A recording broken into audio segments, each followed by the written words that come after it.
Our utility, both on sewer and in water, had junk bond status. They were in terrible, terrible financial shape. We had superintendents who were political appointees who didn't really know how to run a water and sewer utility. The city has two main water treatment plants. That's a tremendous asset for the city, but one you have to continue to maintain. I don't think anything had been done in decades. We'd gone through 3 previous administrations who were scared to death who had increased water rates, and we paid for it. I had meetings with 3 or 4 different people who wanted to come in and were offering to buy the utility. Luckily, for me anyway, I got to know Scott Salsbery real well. He should have been our utility superintendent a decade before. You want to maintain local control of your water and sewer. When you surrender that right, then you're at the mercy of the private utilities, which are often driven by shareholders. Their bottom line is really all about profit. Whereas we at the city, we're not a profit-earning utility. I tried to be very candid with him. He was very candid with me. He said, if the utilities are broke, we're going to fix them. He says, I don't care if it costs me a re-election, we're going to fix it. We have an asset that we sit right on top of. We sit on top of the largest aquifer in central Indiana. Our water comes out of the ground. Our tanks are always full.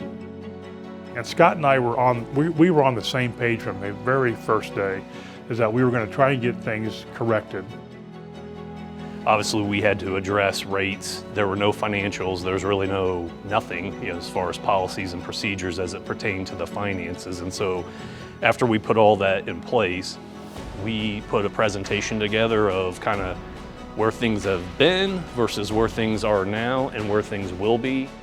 The vast majority of the increase, what we need is to fix the financial end, which is in really, really bad shape.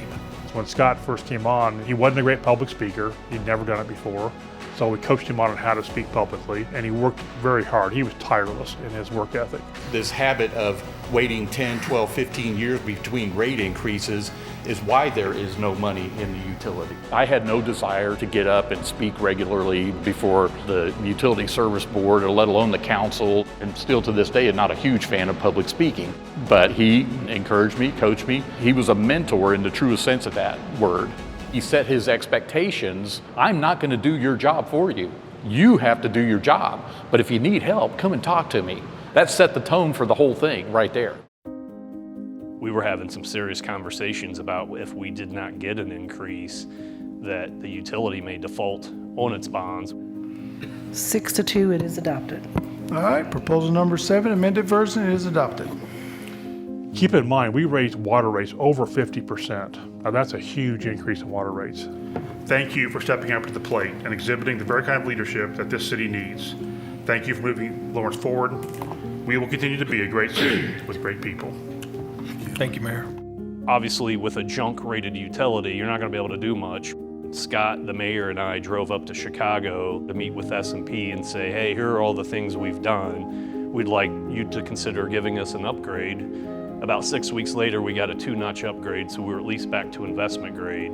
Over the next 2 years, we got 3 more upgrades, so a grand total of 5. Our bond rating had gone up 5 notches in the positive direction, which is kind of unheard of. Once we got it upgraded to investment grade, we did our first bond issuance. But this really is a new day for Lawrence Utility, where we can take care of what are critical needs for the city of Lawrence, and getting in a position where even years from now we'll be able to look back on this and say this is where it all started. This really is the culmination of a vision, this new plant. It's the beginning of the realization of a vision to rehabilitate, to replace, to upgrade the city's infrastructure and make it top-notch.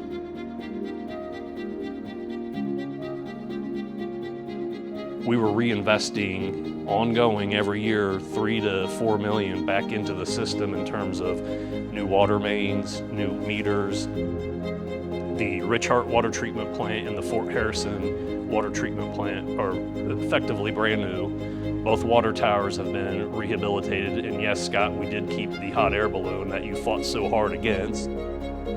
So we have 2 water plants that can produce literally all the clean water we could conceivably think about doing. perhaps a legacy that Scott will leave, and maybe me a little bit will be able to leave, it says, look what happened to the water utility under their leadership. For the next several decades, we're in pretty good shape.